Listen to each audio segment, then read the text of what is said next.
Sementara itu, Jaringan Pendidikan Pemilih untuk Rakyat atau JPPR melaporkan hasil pemantauan yang dilakukan terkait dana kampanye Pilkada serentak di 9 kabupaten dan kota. Hasil pemantauan tersebut terdapat sejumlah indikasi kecurangan terselubung, yakni sumbangan melebihi batasan peraturan, indikasi memecah jumlah sumbangan, dan identitas penyumbang fiktif. Mengawal ini, karena kami sudah melaporkan, maka kalau ada sesuatu yang... Guna mencari kandidat calon kepala daerah yang bersih, transparan, jujur, dan benar-benar layak dipilih, menjelang pilkada serentak yang tinggal beberapa minggu lagi, Jaringan Pendidikan Pemilih untuk Rakyat JPPR melakukan pemantauan dana kampanye di 9 kabupaten kota. Ke-9 kabupaten kota tersebut adalah Kota Tangerang Selatan, Kota Depok, Kota Palu, Kota Balikpapan, Kabupaten Jember, Kabupaten Maros, Kabupaten Semarang, Kabupaten Seluma, dan Kabupaten Bantul. Temuan yang dilakukan dari hasil pemantauan dana kampanye terdapat sejumlah indikasi kecurangan yang dilakukan pasangan calon kepala daerah. Kecurangan tersebut diantaranya adalah sumbangan melebihi batas yang terjadi pada pasangan calon Kabupaten Seluma, Mufran Imran Gustianto.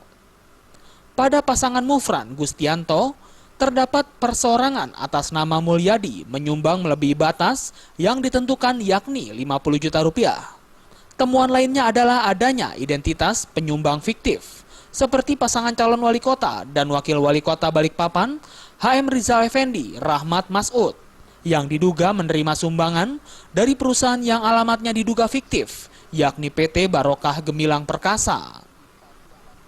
Temuan lainnya adalah memecah jumlah sumbangan yang juga terjadi pada pasangan calon HM Rizal dan Rahmat Masud dengan total 2 miliar rupiah dari 2 perusahaan yang sebenarnya satu grup. Dan kalau kita lihat dari 2 miliar rupiah ini dari mana saja, itu datang dari 7 perusahaan. Dan ketika kita lihat dari mana saja sebenarnya 7 perusahaan tersebut, maka sebenarnya ada 2 perusahaan induk yang memayungi 7 perusahaan ini. Yang pertama adalah PT Barokah Bersaudara Perkasa dan PT Barokah Gemilang Perkasa. Itu masing-masing menyumbang 500 juta. Angka maksimal yang diperbolehkan oleh perusahaan untuk menyumbang. Begitu kita telusuri, ternyata 2 perusahaan ini itu milik satu grup dengan PT Barokah Perkasa Group. Usai menyampaikan laporannya, JPPR kemudian menyerahkan kepada anggota Bawaslu, Nelson Simanjuntak. Nelson mengapresiasi temuan tersebut dan akan menindaklanjutinya.